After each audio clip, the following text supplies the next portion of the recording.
جو ساسیں میرا بیان سن رہی ہیں ان کے علاوہ جتنی ساسیں ہیں، جب وہ بہو میں کوئی عیب بیان کرتی ہیں تو طنز کا عنصر اس میں زیادہ. مثال کے طور پر کھانا نہیں، کدو صحیح نہیں گلے، تو وہ یہ نہیں کہیں گی کہ بیٹا یہ بہت اچھا کھانا ہے، تھوڑا سا اگر ٹیمپریچر زیادہ کر لیتی یا تھوڑا ٹائم اور رکھتی تو یہ اور اچھا بن جاتا. یہ اسٹائل، وہ ساس کیسی جس کا اسٹائل یہ ہو،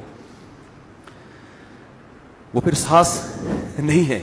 اس کا اسٹائل یہ ہوتا ہے، لگتا ہے تمہارے ماں باپ نے تمہیں کدو پکانا بھی نہیں، اب یہ بھی ہمیں ہی کرنا پڑے گا.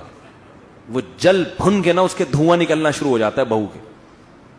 یہاں سے اختلافات کا آغاز شروع. تو وہ بیچاری شریف شرفا ہوگی تو چپ رہے گی، اور اگر پڑھی لکھی ہے، کانفیڈنس ہے اس میں، تو ساس کو بھی اینٹ کا جواب پتھر سے کریں. اچھا تمہاری ماں نے سکھا دیا ہوگا، ہم تو بے وقوف ہیں، ہمیں تو کچھ بھی نہیں آتا. یہی کہے گی، ہاں تمہاری ماں نے تمہیں بہت کچھ سکھایا، ہم تو کیا ہیں، بے وقوف ہیں.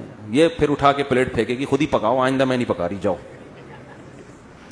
وہ جو مکھنچو ہے نا، جس نے میرے بیان سن کے شادی کی تھی، جب وہ شام کو گھر میں آئے گا تو کدو تو ویسے ہی نہیں گلے، وہ کھانا بھول جائے گا. پھر اماں سے پوچھے گا، ماں بتائے گی یہ اس نے مجھے بدتمیزی کی ہے، مجھے میری ماں کا تانا دیا ہے. اس اول ایک تو غلطی کی، کدو نہیں صحیح پکائے، گلائے نہیں، اوپر سے سوری کرنے کے بجائے کیا کر رہی ہے، پلیٹیں اٹھا کے پھینک رہی ہے.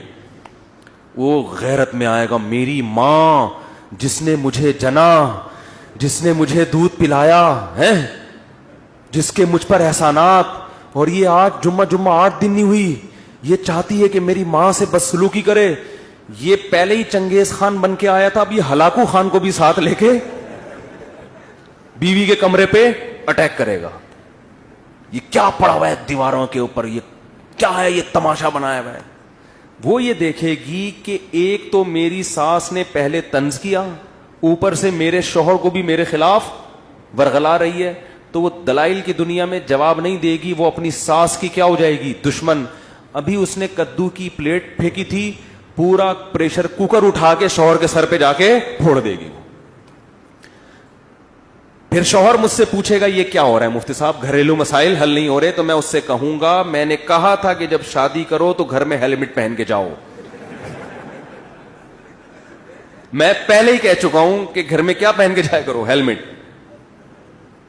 یہ تمہارا قصور ہے، تمہارا جو سر پریشر کوکر سے پھٹا ہے، اس کی وجہ کیا ہے، تمہارے پاس اچھی کمپنی کا ہیلمٹ نہیں ہے. اب کسی کا باپ بھی خدا کی قسم بیٹھ کے حل نہیں کر سکتا کہ اس میں غلطی میری ماں کی تھی یا میری بیوی کی. خدا نے آج تک ایسا کوئی مخلوق پیدا، کیونکہ ادھر سے اس کی سنو گے، اس کی سنو گے، آپ کو پتہ ہی نہیں چلے گا پہل کس نے کی ہے. چڑھ پڑ ادھر سے یہ ادھر سے. پھر گالیاں مجھے دیتے ہیں کہ یار انہوں نے ترغیب دی تھی، یہ ہمارے گھر میں ہو رہا ہے.